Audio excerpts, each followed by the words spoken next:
कैसे हैं आप? आज जो हम आपको कथा सुनाने जा रहे हैं वो जगन्नाथ जी और नीलू की अनकही दोस्ती की कहानी है। क्या आपने कभी सोचा है कि अगर भगवान किसी की बात तुरंत सुन ले तो क्या वो हमेशा अच्छा ही होता है, और अगर भगवान चुप रहे तो क्या वो नाराज होते हैं या कुछ और गहरा काम कर रहे होते हैं? आज मैं आपको एक ऐसी कथा सुनाने जा रही हूँ जिसमें भगवान ने भोग चुरा लिया और एक बच्चा मंदिर से निकाल दिया गया, और पूरी नगरी ने पहली बार भगवान से सवाल पूछ लिया। यह कहानी है पुरी के जगन्नाथ मंदिर की और एक अनाथ बच्चे की जिसका नाम था नीलू। उस रात पुरी सो रही थी। बारिश की बूंदें पत्थरों पर गिर रही थीं। मंदिर के कपाट बंद हो चुके थे। अचानक एक पुजारी की चीख सुनाई दी, भोग गायब है। लड्डू, फल, मिठाई सब कुछ गायब हो गया। पुजारी जी जोर जोर से चिल्ला रहे थे। ताले भी सही थे, दरवाजे बंद थे, कोई बाहर से अंदर नहीं आया था। वो चीख चीख कर यही बोल रहे थे। इतने में ही भीड़ जमा हो गई। कोई कहता कि भगवान नाराज हो गए और कोई कहता कि भगवान खुद भोग लेने निकल पड़े। और तभी मंदिर के बाहर नंगे पांव एक छोटा सा बच्चा बैठा मिला। उसके हाथ में आधा लड्डू था, आंखों में डर और आवाज कांपती हुई।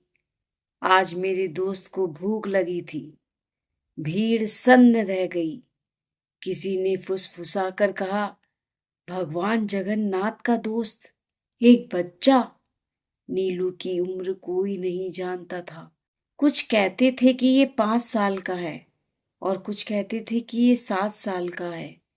उसकी ना तो माँ थी, ना बाप थी, ना घर था, ना कोई और था।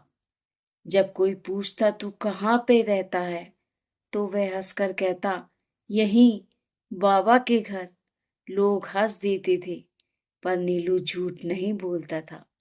हर सुबह मंदिर खुलते ही नीलू सबसे पहले पहुंचता था। न फूल चढ़ाता, न धूप जलाता, बस जगन्नाथ जी के सामने बैठकर धीरे से कहता, आज जल्दी मत जाना। जैसे कोई दोस्त दूसरे दोस्त से कहता है।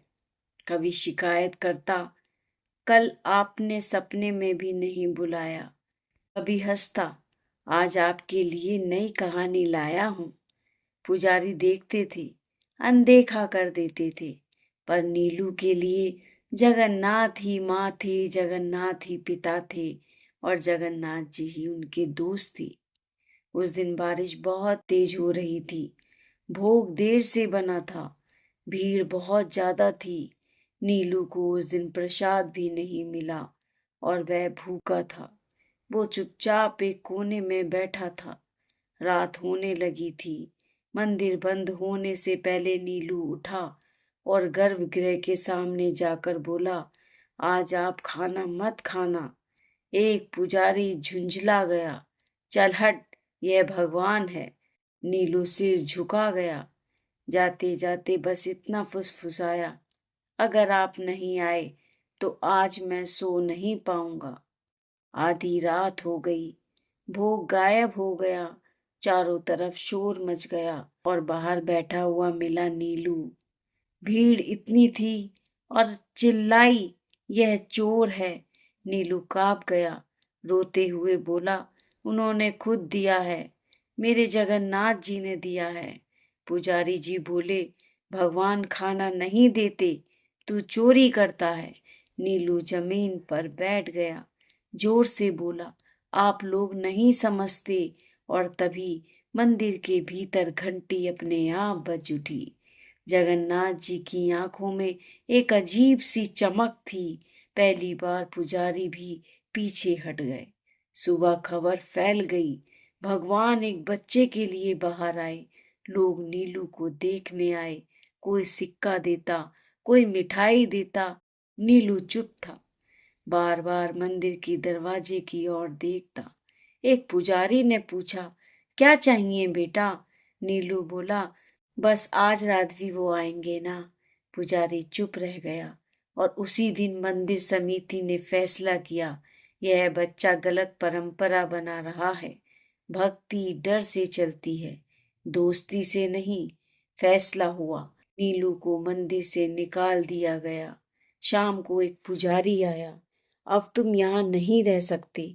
नीलू ने बस पूछा, तो वो मुझे कहाँ मिलेंगे? कोई जवाब नहीं। नीलू बाहर पत्थर पर बैठकर खामोशी से रोया। रात आई, पहली बार भगवान नहीं आए। नीलू ने आंखें बंद की। अगर मैंने कुछ गलत किया हो तो माफ कर देना। सन्नाटा था, चारों तरफ अंधेरा था। अगली सुबह भोग कड़वा निकला, फूल मुरझा गए, घंटियां बीच में रुक गई। लोग फुसफुसाए, बाबा नाराज हैं। पर नीलू जा चुका था। एक सेठ नीलू को अपने घर ले गया। उसका बहुत बड़ा घर था, इतना नरम बिस्तर था और उसे भर पेट खाना भी मिलता था। पर नीलू बोला, यहाँ वो नहीं आते। तीसरी रात हुई। नीलू तेज बुखार में कांपने लगा, बड़बड़ाता रहा, मैं गलत जगह आ गया हूँ। उसी रात मुख्य पुजारी को सपना आया। जगन्नाथ जी बोले, जिसे तुमने बाहर किया वो मेरा है। सुबह नीलू को मंदिर लाया गया। सांसें तेज, हाथ ठंडे। नीलू फुसफुसाया, आज वो आएंगे। भीड़ में किसी ने चिल्लाया, अगर भगवान दोस्त है तो अब कहाँ है?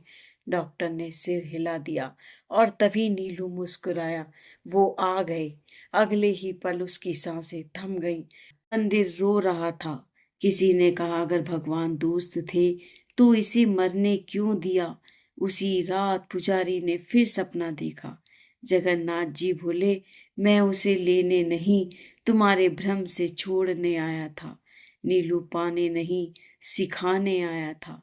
उस दिन से मंदिर में नियम बदले, कोई बच्चा भूखा नहीं सोया।